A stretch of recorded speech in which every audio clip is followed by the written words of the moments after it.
فَإِن تَيَمَّمَ مُسْلِمٌ ثُمَّ ارْتَدَّ وَالْعِيَاذُ بِاللَّهِ ثُمَّ أَسْلَمَ فَهُوَ عَلَى تَيَمُّمِهِ وَقَالَ زُفَرُ رَحِمَهُ اللَّهُ تَعَالَى يَبْطُلُ تَيَمُّمُهُ لِأَنَّ الْكُفْرَ يُنَافِيهِ فَيَسْتَوِي فِيهِ الْابْتِدَاءُ وَالْانْتِهَاءُ كَالْمَحْرَمِيَّةِ فِي النِّكَاحِ۔ گزشتہ سبق میں آپ نے مسئلہ پڑھا تھا کہ اگر کوئی عیسائی یعنی کوئی غیر مسلم تیمم کرتا ہے اور اس تیمم کے ذریعے وہ اسلام کا ارادہ کرتا ہے یعنی قربت مقصودہ کا، اور پھر اسلام لے آئے تو طرفین رحمہم اللہ کے نزدیک وہ اس کے اس تیمم کا اعتبار نہیں ہے، جبکہ امام ابو یوسف رحمہ اللہ کے نزدیک اس کے تیمم کا اعتبار ہے۔ طرفین رحمہم اللہ فرماتے ہیں کہ اس کے تیمم کا اعتبار اس لیے نہیں کیونکہ تیمم جو ہے وہ مٹی سے پاکی حاصل کرنا ہے، اور مٹی کو شریعت نے اسی وقت صرف مطہر قرار دیا ہے، یعنی اس سے اسی وقت صرف پاکی حاصل ہوگی جب ایسی قربت مقصودہ کا ارادہ کیا جائے جو بغیر طہارت کے صحیح ہی نہ ہوتی ہو۔ تو اسلام قربت مقصودہ تو ہے، لیکن وہ طہارت کے بغیر بھی کوئی مسلمان ہو تو اس کا اسلام صحیح ہوتا ہے، تو یہ ایسی قربت مقصودہ ہے جس کے لیے طہارت ضروری نہیں۔ تو تیمم مٹی تو کب صرف مطہر بنے گی جب ایسی قربت مقصودہ ہو جو بغیر طہارت کے صحیح ہی نہ ہوتی ہو۔ تو لہذا اس وجہ سے یہ قربت مقصودہ تو ہوئی اسلام، لیکن بغیر طہارت کے بھی صحیح ہے، اس لیے اس کے لیے تیمم کیا بھی جائے تو مٹی مطہر نہیں بنے گی، اس کو پاکی حاصل نہیں ہوگی اور وہ متیمم نہیں ہے، اس کے ذریعے اب وہ نماز وغیرہ نہیں پڑھ سکتا بھائی۔ جبکہ اس کے مقابلے میں اگر کوئی شخص وضو کرتا ہے، کوئی کافر، اور وضو کے اندر اس نے سرے سے نیت اسلام کا اس کا ارادہ ہی نہیں ہے، یعنی قربت مقصودہ کا ارادہ ہی نہیں ہے، پھر بھی اس کا یہ وضو صحیح ہے اور وہ پھر مسلمان ہو جاتا ہے، تو اسی وضو سے نماز وغیرہ پڑھ سکتا ہے، اس لیے کیونکہ پانی جو ہے اس کی ذات ہی پاک کرنے والی ہے، وہ طہارت کا فائدہ دے گا پانی بھائی، اور اس کا وضو ہوگا۔ آج آپ کو مسئلہ ذکر کر رہے ہیں کہ اگر کسی مسلمان نے تیمم کیا اور پھر اس کے بعد وہ العیاذ باللہ مرتد ہو گیا، پھر اس کے بعد دوبارہ مسلمان ہوا، تو تیمم کیا تھا حالت اسلام میں اور درمیان میں کفر پیش آیا اور پھر اس کے بعد وہ واپس مسلمان ہوا، تو کیا اب اس کا یہ تیمم باقی ہے یا باقی نہیں؟ تو ہمارے ائمہ ثلاثہ کے نزدیک اس کا تیمم باقی ہے بھائی، وہ اپنے تیمم پر ہے، اس تیمم سے وہ نماز وغیرہ پڑھنا چاہے تو پڑھ سکتا ہے، جبکہ امام ظفر رحمہ اللہ فرماتے ہیں جب کفر درمیان میں آ گیا تو کفر کی وجہ سے اس کا تیمم باطل ہو گیا، اب وہ اس کا تیمم باقی نہیں، لہذا اس تیمم کی وجہ سے اب نماز بھی نہیں پڑھ سکتا بلکہ تیمم دوبارہ کرنا پڑے گا بھائی۔ تو کہتے ہیں فَإِن تَيَمَّمَ مُسْلِمٌ، پس اگر تیمم کیا مسلمان نے، ثُمَّ ارْتَدَّ، پھر وہ مرتد ہوگا، وَالْعِيَاذُ بِاللَّهِ، عیاذ، عاذ یعوذ عوذا وعیاذا کا معنی ہے پناہ پکڑنا، وَالْعِيَاذُ بِاللَّهِ، اور اللہ کی پناہ پکڑنا ہے، اللہ کے ساتھ پناہ پکڑنا ہے۔ یہ ہمارے بزرگوں کا طریقہ ہے کہ جہاں پر ارتداد کا ذکر آتا ہے تو وہ وہاں اللہ کی پناہ کو ذکر کرتے ہیں کہ اللہ ہمیں مرتد ہونے سے، کفر سے ہماری حفاظت فرما۔ پناہ پکڑنا یعنی حفاظت میں آنا، تو اللہ مرتد ہونے سے اور کفر سے ہماری حفاظت فرما، کیونکہ اسلام سب سے بڑی نعمت ہے، اگر ایمان کے ساتھ قبر میں پہنچ گیا تو اس کے بعد پھر راحتیں ہی راحتیں ہیں بھائی۔ اولاً تو یقیناً اللہ کی ذات بڑی رحیم ہے، بڑی رحمان ہے، یہ انسان امید رکھے کہ اللہ تعالیٰ میرے گناہوں کو معاف فرما دیں گے اور بغیر حساب کتاب کی ہمیں جنت میں داخل فرما دیں گے۔ لیکن اگر سزا بھی ملتی ہے لیکن پھر بھی بالآخر نجات ہوگی اور وہ ایمان تھا تو وہ ایمان اسے جنت میں پہنچا دے گا، لیکن اگر کفر والی قبر مل گئی پھر تو اس کے بعد نجات کی کوئی صورت ہی نہیں ہے۔ تو یہ سب سے بڑی دولت ہے ایمان بھائی۔ تو جہاں ارتداد کا ذکر آتا ہے وہاں پر وہ اللہ کی حفاظت ذکر کرتے ہیں کہ اللہ اس مرتد ہونے سے، کفر سے ہماری حفاظت فرما۔ تو کہتے ہیں فَإِن تَيَمَّمَ مُسْلِمٌ ثُمَّ ارْتَدَّ، پس اگر تیمم کیا کسی مسلمان نے پھر وہ مرتد ہوا، وَالْعِيَاذُ بِاللَّهِ، اور اللہ کے ساتھ پناہ پکڑنا ہے، پھر اللہ سے پناہ پکڑنا ہے یعنی ہم اللہ کی پناہ چاہتے ہیں۔ ثم اسلم، پھر وہ مسلمان ہوا، فہو علی تیممہ، تو وہ مسلمان اپنے تیمم پر ہی ہے۔ وقال ظفر رحمہ اللہ یبطل تیممہ، اور امام ظفر رحمہ اللہ فرماتے ہیں اس کا تیمم باطل ہو جائے گا، لأن الکفر ینافیہ، اس سے کیونکہ کفر تیمم کے منافی ہے۔ کفر میں اور تیمم میں منافات ہیں، یہ دونوں اکٹھے جمع ہو ہی نہیں سکتے، وہ فرماتے ہیں دونوں میں منافات ہے، جہاں کفر ہے وہاں تیمم نہیں، اور جہاں تیمم ہے وہاں کفر نہیں ہو سکتا، تو کفر تیمم کے منافی ہوا۔ فَيَسْتَوِي فِيهِ الْابْتِدَاءُ وَالْانْتِهَاءُ، تو اس کے اندر ابتداء اور انتہا، تیمم کے اندر وہ ابتداء کفر اور ابتداءً کفر ہو یا انتہاءً کفر ہو، دونوں برابر ہیں۔ یعنی جیسے ابتداءً کفر تیمم کے منافی تھا، کوئی شخص کافر ہو اور اب تیمم کرنا چاہتا ہے تو اب ابتداءً ہی کیا ہے؟ ہاں، تیمم کی ابتدا ہو رہی ہے اور ابتداءً کفر ہے تو اس کا کافر کے تیمم کا کوئی اعتبار نہیں، اس لیے کیونکہ تیمم کے لیے نیت شرط ہے اور کافر نیت کا اہل ہی نہیں ہے، لہذا اس کی نیت کا کوئی اعتبار نہیں ہے بھائی۔ لہذا اگر کافر نماز کی نیت سے بھی تیمم کرے تو اس تیمم کا کوئی اعتبار نہیں، اس لیے کیونکہ تیمم کے لیے نیت کی ضرورت ہے، اور اس نے اگرچہ نماز کی نیت کی ہے لیکن کافر تو نماز کا اہل ہی نہیں ہے، اس کی تو نماز کا کوئی اعتبار ہی نہیں ہے، تو لہذا جب نماز کا اہل نہیں تو نماز کی نیت کا بھی اہل نہیں، نماز کی نیت بھی اس کی صحیح نہیں، تو گویا بغیر نیت کے تیمم پایا گیا، اور بغیر نیت کے تو تیمم صحیح نہیں ہے بھائی۔ تو جیسے ابتداءً کفر تیمم کے منافی ہے، اسی طرح انتہاءً بھی کفر تیمم کے منافی ہے۔ ابتداء میں کفر تھا، تیمم کرنا چاہتا ہے تو اس تیمم کا کوئی اعتبار نہیں، اور اگر انتہا میں کفر آ جائے یعنی تیمم تھا پھر کیا آ گیا؟ کفر آ گیا، تو یہ کفر تو تیمم کے منافی ہے، لہذا یہ کیا کرے گا؟ اس تیمم کو باطل کر دے گا، ختم کر دے گا۔ تو اب جب دوبارہ مسلمان ہوا تو کفر کی وجہ سے تیمم ختم ہو چکا ہے، اب اس تیمم سے نماز نہیں پڑھ سکتا، نیا تیمم کرنا پڑے گا۔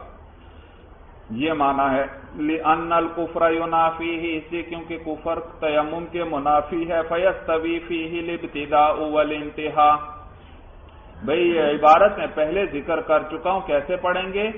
الابتداء، تو عموماً اس کو یوں پڑھا جاتا ہے فَيَسْتَوِي فِيهِ الْابْتِدَاءُ وَالْانْتِهَاءُ، لام کے کو تو ساکن کر دیتے ہیں اور اس سے آگے انتہا اور ابتدا کا حمزہ وصلی ہے، اس کو بھی پڑھتے ہیں، حالانکہ حمزہ وصل درمیان عبارت میں گر جاتا ہے۔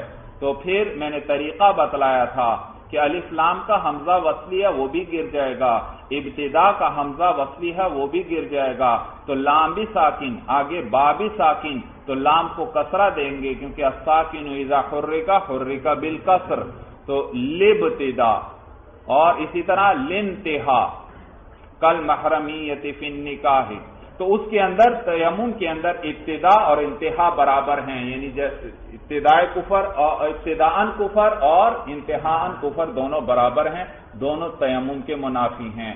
کالمحرمیۃ فی النکاح، جیسے کہ محرم ہونا نکاح کے اندر بھائی، محرم کو کچھ رشتہ دار جن سے شریعت نے ہمیشہ ہمیشہ کے لیے نکاح کو حرام قرار دیا ہو ان کو محرم کہتے ہیں، جیسے بہن ہے، بیٹی ہے، ماں ہے، پھوپھی ہے وغیرہ بھائی، یہ سب کیا ہے؟ محرم ہیں بھائی، محرم.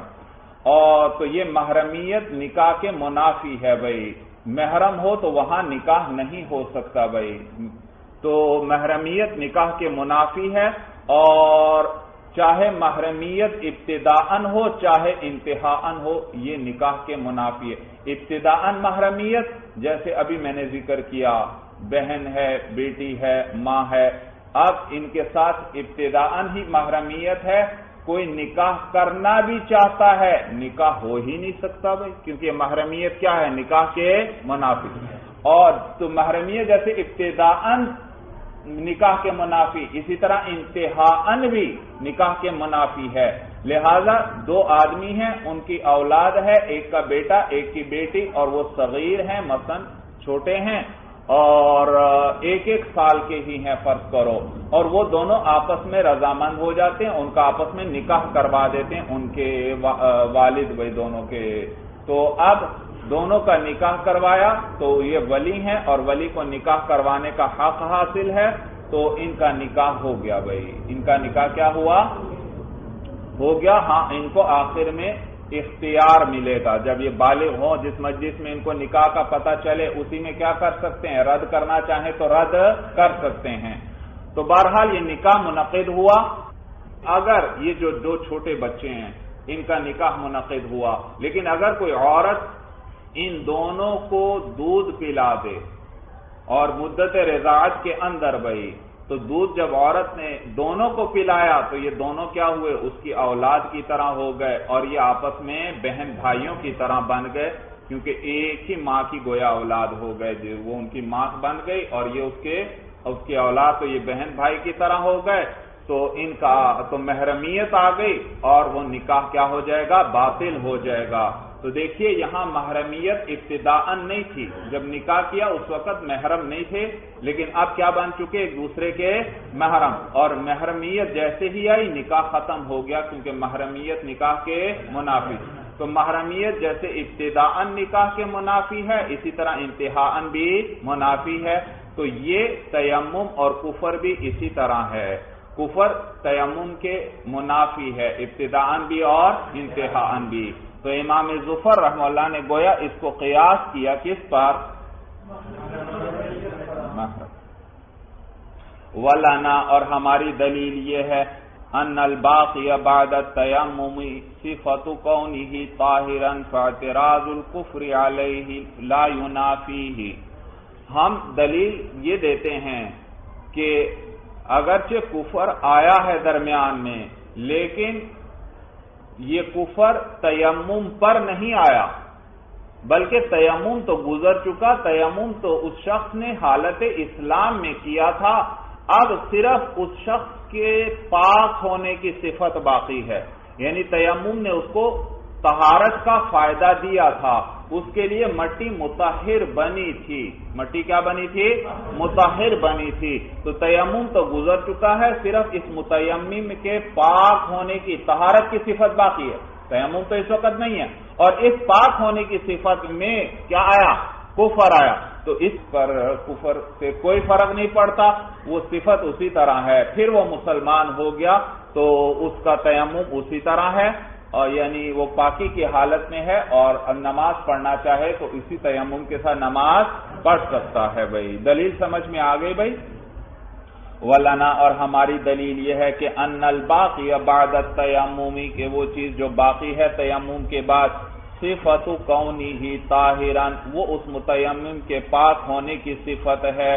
فاعتراض الکفر علیہ لا ینافیہ، تو کفر کا پیش آنا، اعتراض کا کیا معنی؟ پیش آنا. فاعتراض الکفر علیہ لا ینافیہ، تو کفر کا اس حالت پر پیش آنا، لا ینافیہ، یہ اس کے منافی نہیں ہے. اب اس حالت میں کفر آ بھی جائے تو صرف پاک ہونے کی صفت ہے، تو اس سے تو پاک ہونے پر تو کوئی اثر نہیں پڑتا کفر کا. کما لو اعترض علی الوضوء، جیسے کہ کفر پیش آ جائے وضو پر. جیسے کفر کس پر پیش آئے؟ وضو پر. تو جیسے وضو پر کفر پیش آئے اس کوئی فرق نہیں پڑتا، اسی طرح یہاں پر بھی صرف پاک ہونے کی صفت ہے، اس پر کفر پیش آیا اور اس سے کوئی فرق نہیں پڑتا. وَإِنَّمَا لَا يَصِحُّ مِنَ الْكَافِرِ ابْتِدَاءً امام ظفر رحمہ اللہ نے فرمایا تھا کہ کفر تیمم کے منافی ہے، جیسے ابتداءً ویسے ہی انتہاءً۔ ہم نے بتا دیا انتہاءً تو کفر منافی نہیں۔ مسلمان تھا، تیمم کر لیا اور اس تیمم کی حالت میں کفر آیا، تو شروع میں کفر تھا نہیں، ابتداءً نہیں تھا، ہاں انتہاءً کیا آیا؟ کفر۔ اور ہم نے بتا دیا انتہاءً کفر تیمم کے منافی نہیں، اور باقی آپ نے ابتداءً کہا تھا وہ تو ہم بھی تسلیم کرتے ہیں، لیکن اس کی وجہ دراصل یہ ہے کہ ابتداءً کفر ہو تو کافر نیت نہیں کر سکتا، حالانکہ نیت تو کیا تھی تیمم کے اندر؟ شرط۔ ابتداءً کفر تیمم کے اس لیے منافی ہے کیونکہ کافر کی نیت کا کوئی اعتبار نہیں، اور نیت تو تیمم میں شرط ہے بھائی، یہی بات ذکر کر رہے ہیں۔ وَإِنَّمَا لَا يَصِحُّ مِنَ الْكَافِرِ ابْتِدَاءً، اور تیمم جو ہے صحیح نہیں ہے کافر سے ابتداءً، لِعَدَمِ النِّيَّةِ مِنْهُ، بوجہ اس کی طرف سے نیت نہ ہونے کے، کیونکہ اس کی نیت کا اعتبار نہیں، وہ نیت کا اہل ہی نہیں ہے۔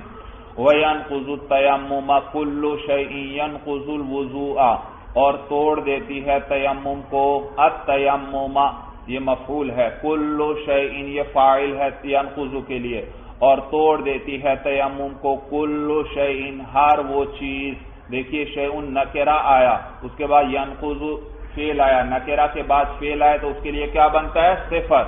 تو توڑ دیتی ہے تیمم کو ہر ایسی چیز ينقض الوضوء جو وضو کو توڑ دے، لأنه خلف عنه، اس لیے کیونکہ تیمم جو ہے وضو کا خلیفہ ہے، وضو کا نائب ہے، فأخذ حکمہ، تو اس نے وضو ہی کا حکم لے لیا۔ تیمم خلیفہ ہے اور نائب ہے وضو کا، تو اس نے وضو والا ہی حکم لے لیا، اور تو وضو جن چیزوں سے ٹوٹتا تھا ان سے تیمم بھی ٹوٹ جائے گا بھائی۔ وَيَنْقُضُهُ أَيْضًا رُؤْيَةُ الْمَاءِ إِذَا قَدَرَ عَلَى اسْتِعْمَالِهِ، اور اسی طرح توڑ دیتا ہے تیمم کو رؤیت الماء، پانی کا دیکھنا، پانی کو دیکھے تو یہ پانی بھی کا دیکھنا بھی تیمم کو توڑ دے گا، اذا قدر علی استعمالہ، جب وہ شخص اس پانی کے استعمال پر قادر بھی ہو۔ اگر قادر نہیں ہے، پانی تو پا لیا، پانی تو مل گیا، لیکن یہ اس کے استعمال پر قادر نہیں ہے تو پھر اس کا کوئی اعتبار نہیں۔ سوال پیدا ہوتا ہے کہ آپ نے یہ شرط کیسے بڑھا دی کہ جب وہ پانی کے استعمال پر قادر ہو؟ آپ نے کیا کہا؟ پانی کا دیکھنا تیمم کو کب توڑے گا؟ جب وہ پانی کے استعمال پر قادر ہو۔ تو جواب اس کا دے رہے ہیں صاحب ہدایہ، کہتے ہیں لِأَنَّ الْقُدْرَةَ هِيَ الْمُرَادُ بِالْوُجُودِ الَّذِي هُوَ غَایَةٌ لِطَهُورِيَّةِ التُّرَابِ، اس لیے کیونکہ قدرت ہی مراد ہے اس وجود سے جو غایہ ہے مٹی کے طہوریت کے، مٹی کے مطہر ہونے کی جو غایہ ہے اور انتہا ہے۔ غایہ کسے کہتے ہیں؟ حد کو، انتہا کو۔ بھئی دیکھیے حدیث کے اندر کیا آیا تھا؟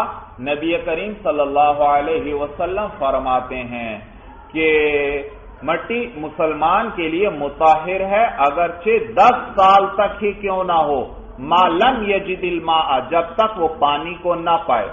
تو جب تک پانی نہ ملے مٹی اس کے لیے مطہر ہے۔ معلوم ہو جب پانی پا لے گا، پانی مل جائے گا تو پھر مٹی مطہر نہیں بنے گی۔ تو اس حدیث میں غایہ بیان کی گئی مٹی کے مطہر ہونے کی، کہ مٹی مطہر رہے گی جب تک پانی نہ پالے۔ معلوم ہو جب پانی کو پالے گا تو پھر مٹی مطہر نہ رہے گی۔ تو مٹی کے مطہر ہونے کی انتہا کب ہوگی؟ جب پانی کو پالے گا، یعنی جب پانی پایا جائے گا، پانی کا وجود آ جائے گا بھائی۔ اور یہاں وجود سے مراد قدرت ہی ہے بھائی۔ کیا مراد ہے؟ جب پانی کو پالے گا یعنی اس کے استعمال پر قادر ہو جائے گا بھائی، تو قادر قدرت مراد ہے وجود سے۔ دلیل سمجھ میں آ گئی بھائی؟ کہتے ہیں لِأَنَّ الْقُدْرَةَ هِيَ الْمُرَادُ بِالْوُجُودِ الَّذِي هُوَ غَایَةٌ لِطَهُورِيَّةِ التُّرَابِ، اس لیے کیونکہ قدرت ہی مراد ہے بالوجود الذی، اس وجود سے، وہ غایۃ لطہوریۃ التراب، جو غایہ ہے، جو انتہا ہے مٹی کے مطہر ہونے کی۔ حدیث میں مٹی کے مطہر ہونے کی انتہا کیا بیان کی گئی؟ پانی کا وجود، اور پانی کے وجود سے قدرت ہی مراد ہے کہ آدمی کیا اس پانی کے استعمال پر قادر بھی ہو۔ اگر پانی پالے اور استعمال پر قادر ہی نہیں ہے تو پھر تو اس کا کوئی اعتبار نہیں ہے بھائی۔ وَخَائِفُ السَّبُعِ وَالْعَدُوِّ وَالْعَطْشِ عَاجِزٌ حُكْمًا، اور سبع کہتے ہیں درندے کو، اور درندے کا خوف کرنے والا، والعدوی اور دشمن کا خوف کرنے والا، والعطش اور پیاس کا خوف کرنے والا، عاجز حکمن، وہ حکمن عاجز ہے۔ بھئی ایک آدمی ہے، وہ اس کے سامنے قریب ہی پانی موجود ہے، لیکن اس کو خوف ہے کہ اگر میں وہاں جاؤں گا تو وہاں میرا دشمن ہے، وہ مجھے نقصان پہنچائے گا، یا وہاں کوئی درندہ ہے، وہ درندہ مجھے نقصان پہنچائے گا، یا سفر کے اندر ہے ایک آدمی، اب پانی اس کے پاس موجود ہے، اتنا پانی جس سے وہ وضو کر سکتا ہے، لیکن اسے خوف ہے کہ یہاں میں جنگل میں ہوں، مجھے قریب کہیں پانی نہیں ملے گا، اگر میں نے اس سے وضو کر لیا اس پانی سے تو پھر راستے میں پیاس مجھے لگے گی اور پیاس سے مجھے سخت تکلیف پہنچے گی، تو اس شخص کے لیے تیمم کرنا جائز ہے۔ اب اگرچہ حقیقتاً پانی کے استعمال سے یہ لوگ عاجز نہیں، ایک شخص ہے، پانی سامنے موجود ہے، لیکن خوف کیا ہے، وہاں کون ہوگا؟ دشمن یا درندہ ہے، تو اب دیکھو حقیقتاً یہ پانی کے استعمال سے عاجز نہیں، پانی تو سامنے موجود ہے، یہ جا کر اس کو استعمال کر سکتا ہے، لیکن خوف ہے، تو اس خوف کی وجہ سے، خوف اور اس ڈر کی وجہ سے اس کو حکمن عاجز قرار دیا ہے۔ اس کو کیا قرار دیا جائے گا؟ حکمن، یعنی حقیقتاً تو عاجز نہیں، لیکن حکم لگا دیا گیا اس پر کہ یہ عاجز ہے۔ کیا حکم لگا دیا گیا؟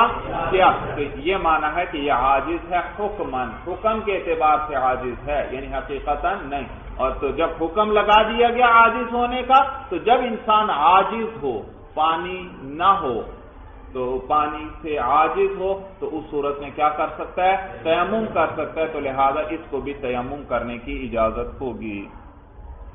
والنائم عند ابی حنیفہ رحمہ اللہ تعالی قادر تقدیرا حتى لو مر النائم المتیمم علی الماء بطل تیممه عنده۔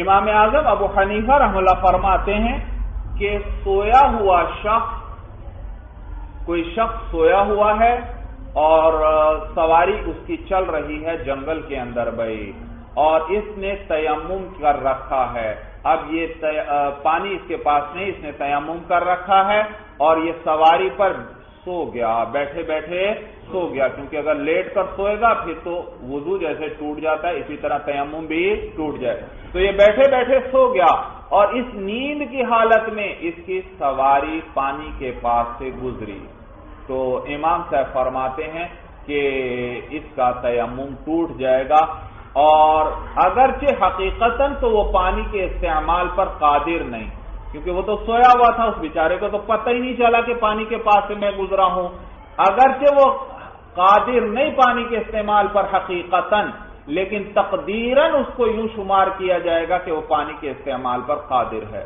تقدیراً کا کیا معنی؟ یعنی فرض کر لیا گیا، کیا کر لیا جائے گا؟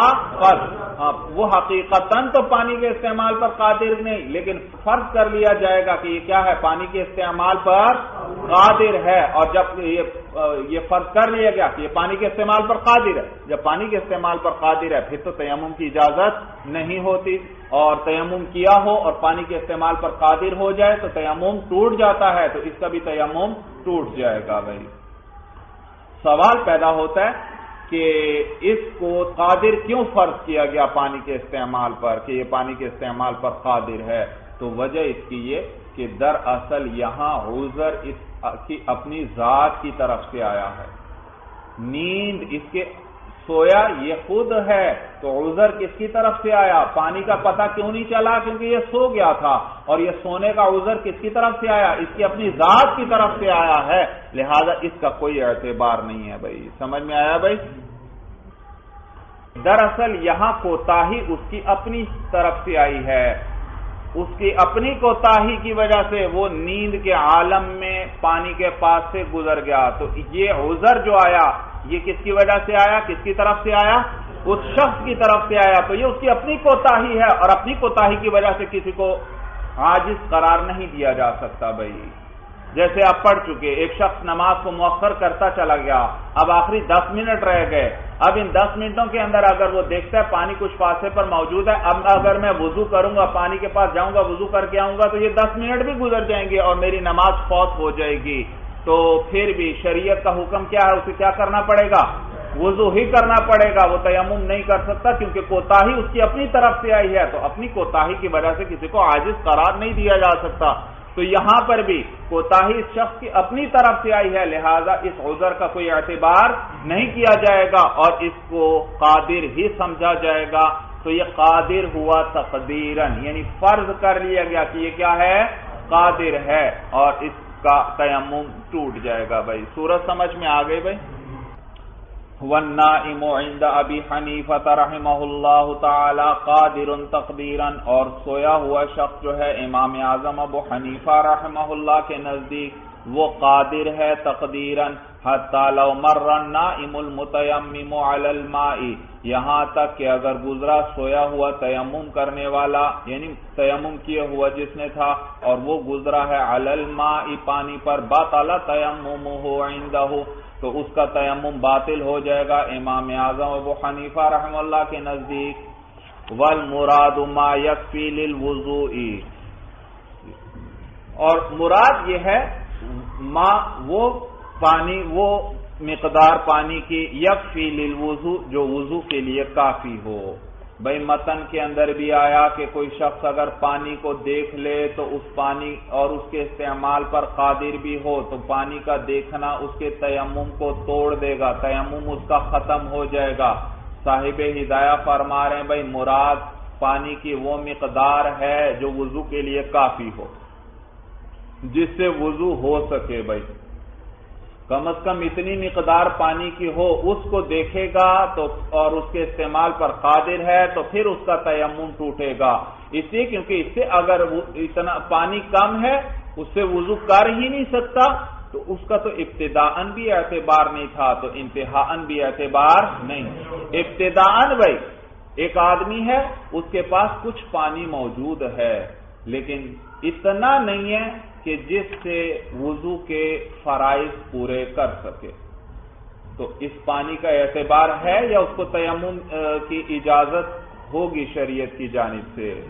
ہاں اس کی طرف سے۔ تو دیکھو ابتداءً بھی پانی کم ہے وضو سے، اس کو عدم شمار کیا جاتا ہے کہ گویا اس کے پاس پانی ہے، تو ابتداءً جیسے تھوڑی مقدار اس کا کوئی اعتبار نہیں، انتہاءً جو تھوڑی مقدار ہو پانی کی اس کا کوئی اعتبار نہیں۔ انتہاءً یعنی پہلے سے تیمم کیا ہوا ہے، اب پانی اس کو ملا، اور کتنا ملا ہے؟ وضو سے کم ہے، وضو نہیں ہو سکتا، تو اس ابتداءً جیسے اس کم مقدار کا اعتبار نہیں تھا، انتہاءً بھی اس کا کوئی اعتبار نہیں، لہذا اس پانی کو اگر وہ دیکھ بھی لے اور اس کے استعمال پر قادر ہو پھر بھی اس کے تیمم پر کوئی اثر نہیں پڑے گا اور اس کا تیمم اپنے حال پر باقی ہے بھائی۔ تو کہتے ہیں والمراد ما یکفی للوضوء، اور مراد وہ پانی ہے جو کافی ہو وضو کے لیے، لأنه لا معتبر بما دونه ابتداء فقط انتهاء، اس لیے کیونکہ کوئی اعتبار نہیں ہے اس پانی کا جو اس سے کم ہو، یعنی جو وضو کے لیے کافی نہ ہو اس کا کوئی اعتبار نہیں ہے ابتداء فقط انتہاء، تو اسی طرح انتہاء بھی اس کم مقدار کا کوئی اعتبار نہیں ہے بھائی۔ یہاں ایک قیمتی بات یاد رکھیے بھائی، ایک شخص نے تیمم کیا ہے اور اس کو پانی ملا تو آپ فوراً ہی یہ حکم نہ لگا دیں کہ اس کا تیمم باطل ہو گیا، بلکہ یہ دیکھیں گے کہ اس نے تیمم کون سا کیا ہوا ہے۔ اگر اس نے وضو کا تیمم کر رکھا ہے تو پھر اس صورت میں اتنا پانی مل جائے جس سے وضو کر سکے تو تب اس کا تیمم باطل ہوگا، اور اگر کسی شخص نے تیمم غسل کا کیا ہے تو پھر اتنا پانی مل جائے جس سے وہ غسل کر سکے تب اس کا وہ تیمم غسل والا باطل ہوگا۔ مسئلہ سمجھ میں آیا بھائی؟ اور وضو اور غسل کے لیے اتنا پانی ہے جس سے وضو کر سکتا ہے یا غسل کر سکتا ہے. اس سے یہ مراد نہیں کہ خوب پانی ہو جیسے آپ لوگ وضو کرتے ہیں خوب پانی لگاتے ہیں، بلکہ اتنی پانی کی مقدار جس سے فرائض پورے ہو جائیں، یعنی ایک مرتبہ چہرے کو دھو لے، ایک مرتبہ دونوں ہاتھوں کو کوہنیوں سمیت دھو لے، اور ایک مرتبہ دونوں پاؤں دھو لے. بس اتنا تھوڑی سی مقدار پانی کی ہے جس سے یہ چیزیں ایک ایک دفعہ آرام سے ہو سکتی ہیں، تو پھر ہم کہیں گے یہ وضو کے بقدر پانی مل گیا. اسی طرح غسل کے لیے بھی بہت زیادہ پانی نہیں بلکہ اتنی مقدار جس سے کیا کر سکے، جس سے غسل کے سارے فرائض ایک مرتبہ پورے ہو جائیں، تو بس یہ کہیں گے کہ غسل کے لیے یہ پانی کافی ہے اور اس کا تیمم باطل ہوا. وَلَا يَتَيَمَّمُ إِلَّا بِصَعِيدٍ طَاهِرٍ، اور وہ تیمم نہیں کرے گا مگر پاک مٹی سے، اور تیمم نہ کرے مگر پاک مٹی سے. لِأَنَّ الطَّيِّبَ أُرِيدَ بِهِ الطَّاهِرُ، جی دلیل ذکر کر رہے ہیں صاحب ہدایہ بھائی. متن میں کیا آیا کہ تیمم نہ کرے مگر کس کے ساتھ؟ پاک مٹی سے. یہ مٹی کے ساتھ پاک ہونے کی قید بڑھا دی. کیوں؟ اس کی وجہ کیا ہے؟ کہتے ہیں لِأَنَّ الطَّيِّبَ أُرِيدَ بِهِ الطَّاهِرُ، اس لیے کیونکہ جو طیب کا لفظ آیا آیت کے اندر فَتَيَمَّمُوا صَعِيدًا طَيِّبًا، تم تیمم کرو پاک مٹی سے. تو یہاں طیب سے کیا مراد ہے؟ پاک ہے. لِأَنَّ الطَّيِّبَ أُرِيدَ بِهِ الطَّاهِرُ، اس لیے کیونکہ طیب کا جو لفظ آیا اس سے مراد طاہر ہے، طاہر کا پاک کا ارادہ کیا گیا ہے. وَلِأَنَّهُ، یہاں سے دوسری عقلی دلیل ذکر کر رہے ہیں بھائی. کہتے ہیں وَلِأَنَّهُ، تو پہلی دلیل کیا ذکر کر دی؟ نقلی، کہ آیت میں طیب کا لفظ آیا ہے بھائی، اس لیے طیب ہونا یعنی پاک ہونا ضرور. دوسری عقلی دلیل ذکر کر رہے ہیں، کہتے ہیں اس لیے کیونکہ مٹی جو ہے یہاں تیمم کے اندر وہ آلہ تطہیر ہے، مٹی سے پاکی حاصل کر رہا ہے وہ، تو جب اس سے پاکی حاصل کر رہا ہے وہ آلہ تطہیر ہے، تو آلہ تطہیر کا خود پاک ہونا ضروری ہے، پھر ہی اس کو پاکی کا فائدہ دے گی. جیسے وضو کے اندر آلہ تطہیر پانی ہے، تو پانی خود پاک ہوگا تو اس دوسرے کا اس سے وضو ہو جائے گا، اور اگر پانی ہی پاک نہیں ہے تو اس سے وضو بھی نہیں ہوگا، پاکی حاصل نہیں ہوگی. کہتے ہیں وَلِأَنَّهُ آلَةُ التَّطْهِيرِ، اور اس لیے کیونکہ مٹی جو ہے وہ آلہ تطہیر ہے. فَلَا بُدَّ مِن طَهَارَتِهِ فِي نَفْسِهِ، تو لہذا اس مٹی کا پاک ہونا ضروری ہے، فی ذاتہ، اس کی اپنی ذات کے اعتبار سے، یعنی مٹی اپنی ذات کے اعتبار سے پاک ہونی چاہیے. کالماء، جیسے کہ پانی ہے وضو کے اندر بھائی. وَيُسْتَحَبُّ لِعَادِمِ الْمَاءِ وَهُوَ يَرْجُوهُ أَن يُؤَخِّرَ الصَّلَاةَ إِلَى آخِرِ الْوَقْتِ. بتلا رہے ہیں یہاں سے یہ مسئلہ کہ ایک شخص ہے، اس کے پاس پانی نہیں ہے، اور لیکن اس کا گمان ہے، غالب گمان ہے کہ آخر وقت میں مجھے پانی مل جائے گا. مثلا ظہر کا وقت شروع ہوا اور اس وقت اس مسافر کے پاس پانی موجود نہیں، لیکن اس کو امید ہے کہ اگر میں نماز کو مؤخر کر دوں، یعنی ظہر کے آخر وقت میں جا کر پڑھوں، تو اس وقت تک مجھے کہیں نہ کہیں سے پانی مل جائے گا. تو اس شخص کے لیے مستحب یہ ہے کہ نماز کو مؤخر کر دے.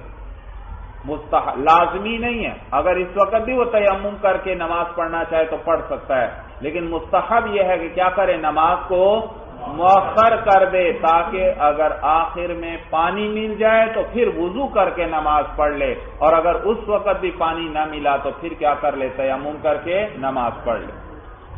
کہتے ہیں وَيُسْتَحَبُّ لِعَادِمِ الْمَاءِ وَهُوَ يَرْجُوهُ أَن يُؤَخِّرَ الصَّلَاةَ إِلَى آخِرِ الْوَقْتِ، اور مستحب ہے پانی کو نہ پانے والے کے لیے وَهُوَ يَرْجُوهُ، اس حال میں کہ اس کو پانی کی امید ہے، اس کا غالب گمان ہے کہ پانی مجھے آخر وقت میں مل جائے گا. تو مستحب ہے اس دوبارہ عبارت پہ نظر رکھنا بھائی، اور مستحب ہے اس شخص کے لیے جو جس کے پاس پانی موجود نہیں، اس حال میں کہ اس کو پانی کی امید ہے. کیا مستحب ہے؟ یہ فاعل یستحب کا آگے آ رہا، نائب الفاعل آگے آ رہا ہے. یہ مستحب کیا ہے؟ ان یؤخر الصلاۃ الی آخر الوقت، نماز کو آخر وقت تک، کیونکہ وہ آخر وقت تک نماز کو مؤخر کر دے. فَإِنْ وَجَدَ الْمَاءَ يَتَوَضَّأُ وَإِلَّا تَيَمَّمَ وَصَلَّى، بس اگر وہ پانی کو پا لے اس آخر وقت میں تو وضو کر لے، ورنہ وَإِلَّا، اور اگر ایسا نہ ہو، وَإِلَّا یاد رکھیے بھائی عبارت کی ایک بات، یہ الا یہ حرف استثناء نہیں ہے، یہ الا دراصل کیا ہے؟ وَإِن لَّمْ يَكُنْ كَذَلِكَ، اصل میں ہے ان اور لا، ان اور لا، پھر نون کو بھی لام کر کے لام میں اس کا ادغام کر دیا گیا تو کیا بن گیا؟ الا، تو یہ وہ الا استثناء والا نہیں ہے، یہ بلکہ الا ہے، ای وَإِن لَّمْ يَكُنْ كَذَلِكَ، اور اگر ایسا نہ ہو یعنی پانی نہ ملے، تیمم وصلی، تیمم کر لے اور نماز پڑھ۔ تو سوال پیدا ہوتا ہے کہ یہ کیسے پتا چلے گا کہ کہیں پر الا آیا وہ استثناء والا الا ہے یا کہیں پر الا آیا وہ ان اور لا سے مرکب ہے؟ تو یاد رکھیے اگر الا سے پہلے واو آ جائے، جیسے یہاں پر ہے وَإِلَّا، تو یہ واو اگر الا سے پہلے آئے تو سمجھ جائیے کہ یہ وہ استثناء والا الا نہیں ہے بلکہ ان اور لا سے مرکب ہے۔ بھائی صورت سمجھ میں آ گئی بھائی؟ ان لا، نون کو لام کر کے لام میں ادغام کیوں کیا گیا؟ یرملون کا قاعدہ آپ نے صرف میں پڑھا ہے، یہ جگہ جگہ ہر سطر میں یہ ضابطہ تقریباً لگے گا جگہ جگہ کہ حروف یرملون والا، حروف یرملون کا کیا ضابطہ ہے کہ نون ساکن اگر آ جائے حروف یرملون سے پہلے، یعنی یا، را، میم، لام، واو، نون، ان حروف سے پہلے اگر نون ساکن آ جائے تو اس نون ساکن کو یہ جو آگے حرف آ رہا ہے اس کی جنس سے بدل دیں گے، یعنی وہی حرف اس سے بھی بنا دیں گے اور پھر اس کا اس میں ادغام کر دیں گے۔ کیا کر دیں گے؟ تو یہاں دیکھیے ان لا وَإِن لا، نون ساکن آیا ان، اور آگے لام آیا بھائی، اور لام بھی کس میں سے ہے؟ حروف یرملون، یرملون، اس میں لام ہے یا نہیں بھائی؟ یا، را، میم، لام، لام اس میں آ رہا ہے، تو ان لام سے پہلے نون ساکن آیا تو اس نون کو بھی لام کر کے کیا کر دیا گیا؟ لام میں ادغام کر دیا گیا، تو کیا بن گیا؟ الا بن گیا بھائی۔ تو یہ یرملون والا ضابطہ یہ ہر وقت آپ کے ذہن میں ہو، عبارت پڑھتے ہوئے جگہ جگہ بلکہ تقریباً ہر سطر یا دوسری سطر میں یہ ضابطہ لگتا چلا جاتا ہے۔ تو اگر ایسا نہ ہو یعنی پانی نہ ملے، تیمم وصلی، تیمم کر لے اور نماز پڑھ لے، لیقع الاداء باکمل الطہارتین، تاکہ اس کی جو ادا ہے یعنی جو اس نے نماز ادا کی ہے تو وہ جو ادا ہے وہ دو طہارتوں میں سے جو زیادہ کامل ہے اس کے ساتھ ادا ہو جائے، اس کے ساتھ واقع ہو جائے۔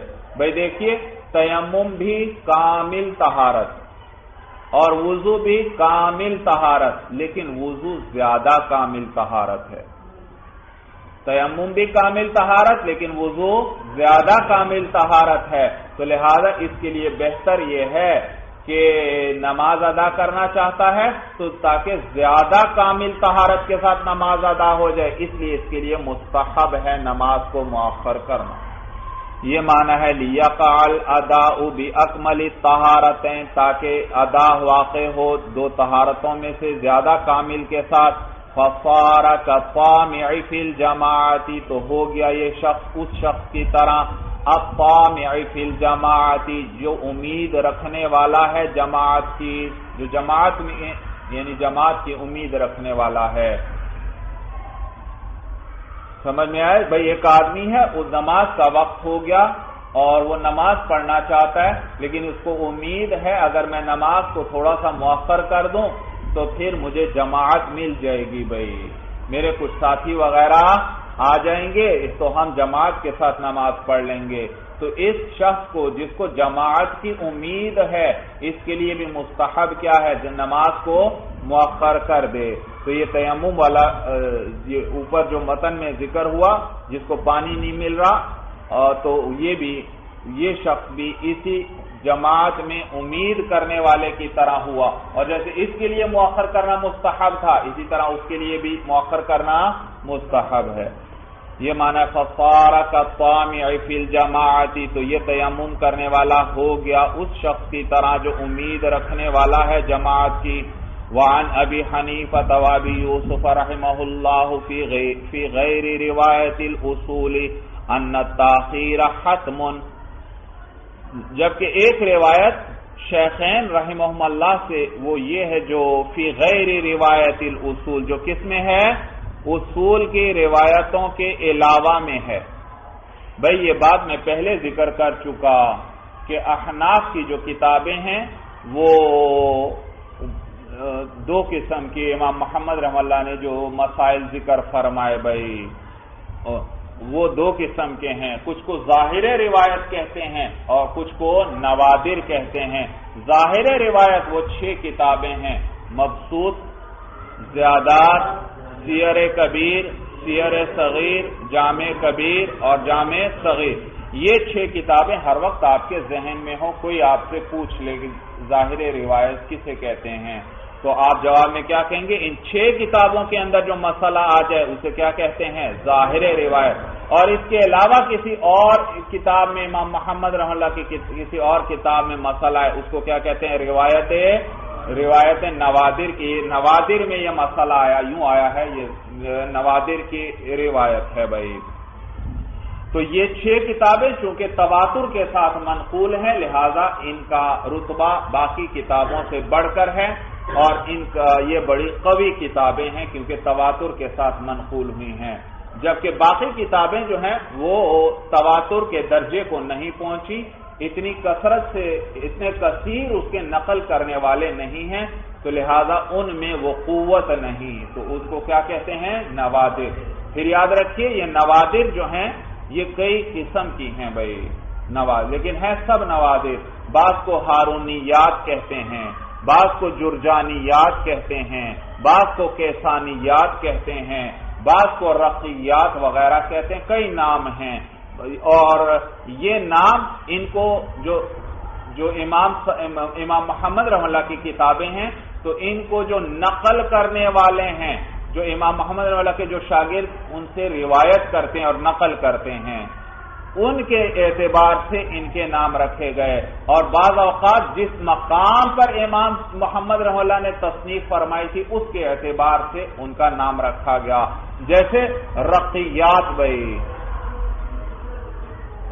تو یہ وہ کتابیں جو رقہ مقام پر امام محمد رحمہ اللہ نے تصنیف فرمائی، رقہ مقام پر، تو یہ کیا کہلاتی ہیں؟ رقیات کہلاتی ہیں۔ اور باقی جرجانیات، کیسانیات، ہارونیات وغیرہ یہ ان کے وہ تلامذہ جو ہیں ان کے ناموں کی طرف نسبت ہے بھائی۔ جرجانیات جو ان کے شاگرد جرجانی ہیں وہ روایت کرنے والے، ہارونیات جو ان کے شاگرد ہارون روایت کرنے والے وغیرہ بھائی۔ صورت سمجھ میں آ گئے؟ لیکن ہے بہرحال یہ سب نوادر، تو بس 2 نام تو آپ کے ہر وقت ذہن میں ہونے چاہیے، ایک کی ظاہر روایت کسے کہتے ہیں اور نوادر کسے کہتے ہیں، یہ آپ کو پتا ہونا چاہیے بھائی۔ تو یہاں پر ذکر کر رہے ہیں کہ شیخین رحمہم اللہ سے ایک روایت آئی ہے جو اصول کی روایتوں کے علاوہ ہے، یعنی اصول میں وہ روایت نہیں، یعنی ظاہر روایت وہ نہیں، اصول کے علاوہ میں ہے، یعنی نوادر وغیرہ کی روایت ہے کہ ان تاخیر حتم، کہ تاخیر وہ حتمی ہے یعنی لازمی ہے، قطعی ہے۔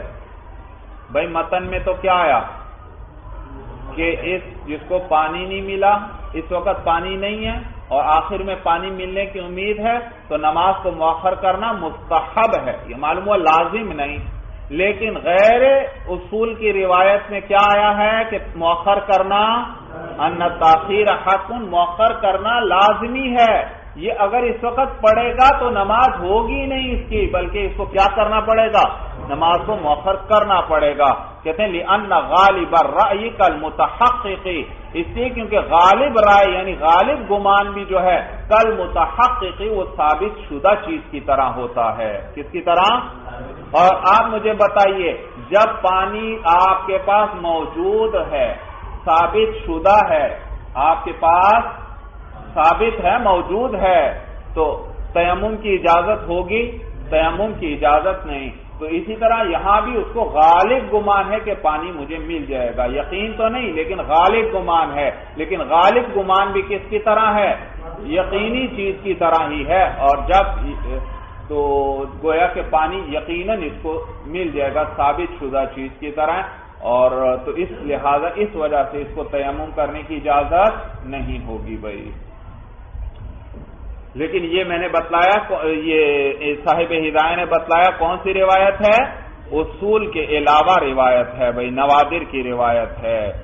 وجہ الظاہری، اور ظاہر کی وجہ یعنی ظاہر روایت کی وجہ، متن میں جو آیا تھا وہ تھا ظاہر روایت، اس کے مطابق مؤخر کرنا مستحب ہے، لازم نہیں۔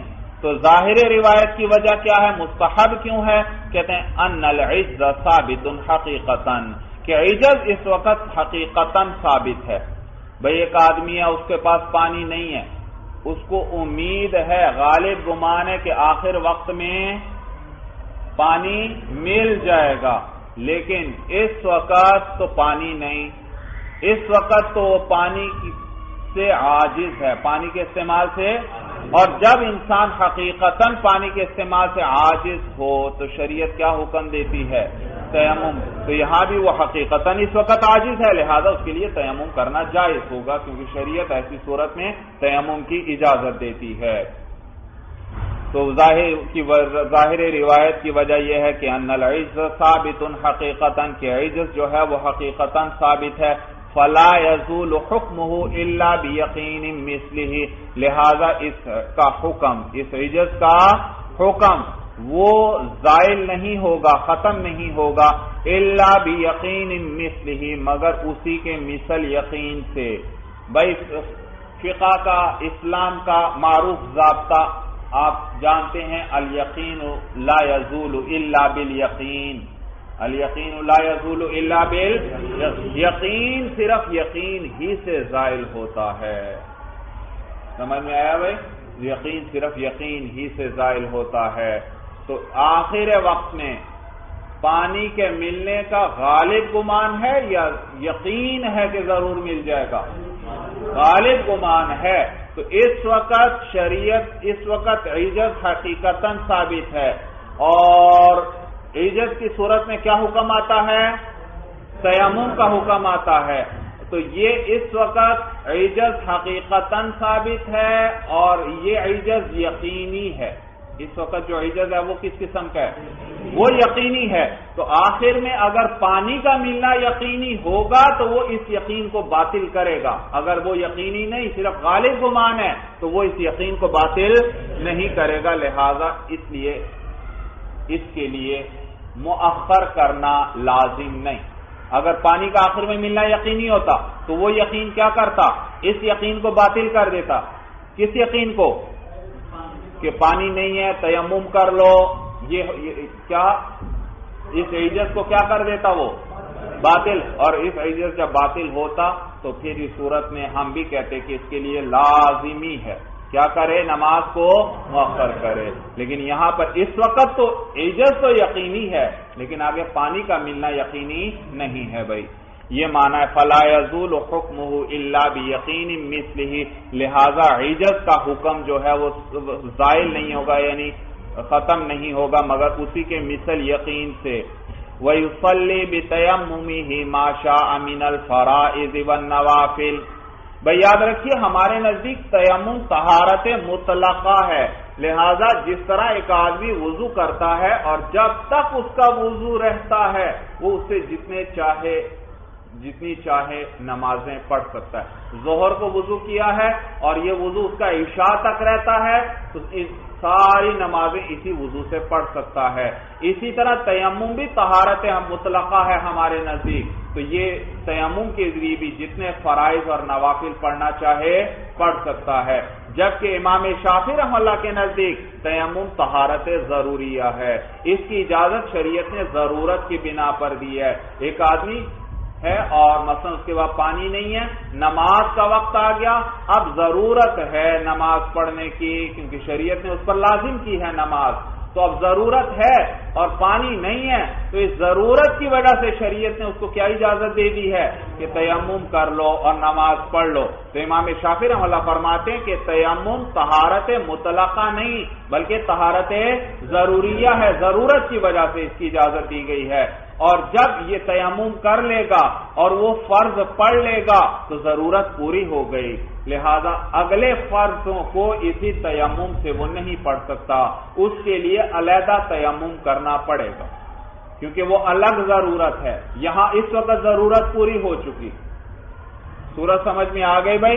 تو یہ طہارت ضروری ہے، جب ضرورت پوری ہو جائے تو بس یہ اتنا ہی عمل کرے گا، اور باقی ہاں وہ فرماتے ہیں نوافل اور سنتیں پڑھ سکتا ہے اس کے ساتھ، اس لیے کیونکہ نوافل اور سنتیں وہ فرضوں کے تابع ہوتی ہیں، تو ایک تیمم سے ان کے نزدیک ایک ہی فرض اور اس کی سنتیں اور اس کے ساتھ نوافل پڑھ سکتا ہے، دوسرے فرض کے لیے دوسرا تیمم کرنا پڑے گا، جبکہ ہمارے نزدیک ایک ہی تیمم سے جتنے فرض اور جتنے نوافل چاہے وہ پڑھ سکتا ہے، جب تک کوئی چیز منافی تیمم یا منافی طہارت نہ ہو جائے۔ وَيُصَلِّي بِتَيَمُّمِهِ مَا شَاءَ مِنَ الْفَرَائِضِ وَالنَّوَافِلِ، پڑھے وہ یعنی تیمم کرنے والا نماز پڑھے اپنے تیمم کے ساتھ ما شاء جو وہ چاہے من الفرائض والنوافل، فرائض اور نوافل میں سے۔ وعند الشافعی رحمہ اللہ تعالی یتیمم لکل فرض، امام شافعی رحمہ اللہ کے نزدیک وہ تیمم کرے گا ہر فرض کے لیے، یعنی الگ تیمم کرے گا ہر فرض کے لیے، لِأَنَّهُ طَهَارَةٌ ضَرُورِيَّةٌ، اس لیے کیونکہ تیمم جو ہے وہ طہارت ضروریہ ہے، وہ فرماتے ہیں۔ وَلَنَا، اور ہماری دلیل یہ کہ أَنَّهُ طَهُورٌ حَالَ عَدَمِ الْمَاءِ، کہ تیمم جو ہے وہ مطہر ہے پانی کے نہ ہونے کی حالت میں۔ تیمم کیا ہے؟ پانی جب نہ ہو تو تیمم کیا کس چیز کا فائدہ دیتا ہے؟ پاکی کا فائدہ دیتا ہے، تو یہ مطہر ہے۔ فَيَعْمَلُ عَمَلَهُ مَا بَقِيَ شَرْطُهُ، تو یہ تیمم اپنا عمل کرتا رہے گا جب تک اس کی شرط باقی ہے۔ پانی نہ ہو تو تیمم کس چیز کا فائدہ دیتا ہے؟ پاکی کا، اور یہ پاکی باقی رہے گی جب تک تیمم کی شرط باقی ہے، اور تیمم کی کیا شرط تھی؟ کب تک باقی رہے گا؟ ما لم یجد الماء، جب تک وہ پانی کو نہ پالے بھائی، یہ معنی ہے فَيَعْمَلُ عَمَلَهُ مَا بَقِيَ شَرْطُهُ، تو یہ تیمم اپنا عمل کرے گا جب تک اس کی شرط باقی ہے۔ وَيَتَيَمَّمُ الصَّحِيحُ فِي الْمِصْرِ إِذَا حَضَرَتْ جَنَازَةٌ وَالْوَلِيُّ غَيْرُهُ فَخَافَ إِنِ اشْتَغَلَ بِالطَّهَارَةِ أَن تَفُوتَهُ الصَّلَاةُ، بھئی ایک شخص شہر کے اندر ہے، تندرست ہے، بیمار بھی نہیں ہے، وہ بھی بعض صورتوں میں تیمم کر سکتا ہے۔ کب؟ مثلا جنازے کی نماز کھڑی ہونے لگی ہے اور ایک آدمی ہے، اس کا وضو نہیں ہے، اب قریب ہی پانی موجود ہے، لیکن اس شخص کو یہ خوف ہے کہ اگر میں جاؤں گا اور جا کر وضو کر کے آؤں گا تو اتنی دیر میں تو جنازہ نکل جائے گا، بھائی نماز ہو جائے گی جنازے کی، تو اس شخص کے لیے جائز ہے کہ کیا کر لے؟ تیمم کر لے اور نماز جنازہ میں شریک ہو جائے۔ اسی طرح ایک شخص عید کی نماز کے لیے آیا ہے اور اس کا وضو ٹوٹ گیا، ادھر اب جماعت کھڑی ہونے لگی ہے، اب قریب پانی موجود ہے، لیکن اس کو یہ خوف ہے کہ اگر میں وضو کرنے جاؤں گا تو پوری جماعت ہی نکل جائے گی، واپسی تک جماعت ختم ہو چکی ہوگی، تو اس کے لیے اس شخص کے لیے بھی جائز ہے کہ تیمم کر کے عید کی نماز میں شریک ہو جائے۔ تو سوال پیدا ہوتا ہے کہ بھئی کس چیز کے لیے تیمم شہر میں جائز ہے اور کس چیز کے لیے شہر میں تیمم جائز نہیں؟ تو ضابطہ یاد رکھنا، جس چیز کا بدل اور نائب موجود ہو اس کے لیے تیمم کرنے کی اجازت نہیں ہوگی شہر میں، اور اگر جس چیز کا بدل اور نائب نہیں ہے اس کے لیے شہر کے اندر اور تندرست ہونے کی حالت میں بھی آپ کیا کر سکتے ہیں؟ تیمم کر سکتے ہیں، جبکہ اس کے فوت ہو جانے کا خوف ہو۔ تو اب دیکھیے یہ نماز جنازہ جو ہے اس کا بدل اور اس کا نائب کوئی نہیں، یہ اگر رہ جائے کسی کی تو اس کی قضا وغیرہ نہیں ہے بھائی۔ اسی طرح عید کی نماز جو ہے اس کی قضا نہیں کی جاتی، معلوم ہو اس کا کوئی بدل اور نائب نہیں۔ جبکہ اس کے مقابلے میں جو عام نمازیں ہیں ان کا بدل موجود ہے. ایک آدمی ہے ظہر کی نماز اس کی رہ گئی، ظہر کا سارا وقت نکل گیا، لیکن پھر بھی وہ تیمم آخر وقت میں تیمم کرنے کی اسے اجازت نہیں کہ جلدی سے تیمم کر کے نماز پڑھ لے. مثلا 5 منٹ رہ گئے، ظہر کا وقت نکلنے والا ہے، اب اسے خوف ہے کہ میں وضو کرتا ہوں تو وقت ہی نکل جائے گا تو لہذا تیمم کر کے پڑھ لیتا ہوں. نہیں بھائی، اس کے لیے گنجائش نہیں. کیوں؟ اس لیے کیونکہ ظہر کی نماز کا نائب اور بدل موجود ہے، اور وہ کیا؟ اس کی قضا کر لے. ادا نہ کر سکا تو پھر کیا کر لے؟ اس کی قضا کر لے. اسی طرح جمعے کی نماز ایک شخص کو خوف ہے کہ اگر میں وضو کرنے جاؤں گا تو جمعے کی نماز نکل جائے گی، تو اس کو بھی تیمم کرنے کی اجازت نہیں ہے. اس لیے کیونکہ اگر جمعہ فوت بھی ہو گیا تو اس کا بدل اور نائب یعنی ظہر کی نماز وہ بعد میں پڑھ سکتا ہے، جمعہ نکل بھی جائے. تو جس چیز کا بدل اور نائب ہے اس کے لیے تیمم کی اجازت نہیں، اور جس چیز کا بدل اور نائب نہیں اور خوف ہے کہ وضو کروں گا تو یہ چیز فوت ہو جائے گی اور آگے تو اس کا بدل کوئی نہیں، تو پھر اس کے لیے شریعت نے اجازت دیا، وہ کیا کر سکتا ہے؟ تیمم کر سکتا ہے. تو کہتے ہیں وَيَتَيَمَّمُ الصَّحِيحُ فِي الْمِصْرِ، اور تیمم کر سکتا ہے صحیح آدمی، صحیح یعنی تندرست جو بیمار نہ ہو، اور تیمم کر سکتا ہے تندرست شخص فی الْمِصْرِ شہر کے اندر بھی، اذا حضرت جنازۃ جب جنازہ حاضر ہو جائے، والولی غیرہ اس حال میں کہ ولی اس کے علاوہ کوئی اور ہے. جنازے کا ولی یہ نہیں ہے جس کا ذکر کیا جا رہا ہے، بلکہ جنازے کا ولی کوئی اور ہے، تو اس شخص کے لیے یہ تیمم کر سکتا ہے. دیکھیے وہ دوبارہ عبارت وَيَتَيَمَّمُ الصَّحِيحُ، اور صحیح اور تندرست آدمی تیمم کر سکتا ہے فی الْمِصْرِ شہر میں. کب؟ اذا حضرت جنازۃ والولی غیرہ فخاف ان اشتغل بالطہارۃ ان تفوتہ الصلاۃ، کہ جب جنازہ حاضر ہو جائے اس حال میں کہ ولی اس کے علاوہ کوئی اور ہے، تو اس شخص کو یہ خوف ہے کہ اگر وہ طہارت میں یعنی وضو میں مشغول ہوا تو اس کی نماز فوت ہو جائے گی، نماز جنازہ فوت ہو جائے گی. تو یہ صحیح اور تندرست شخص بھی شہر میں تیمم کر سکتا ہے.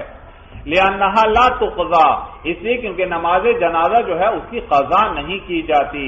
فَيَتَحَقَّقُ الْعِجْزُ، تو عجز ثابت ہو گیا. عجز کیا ہوا؟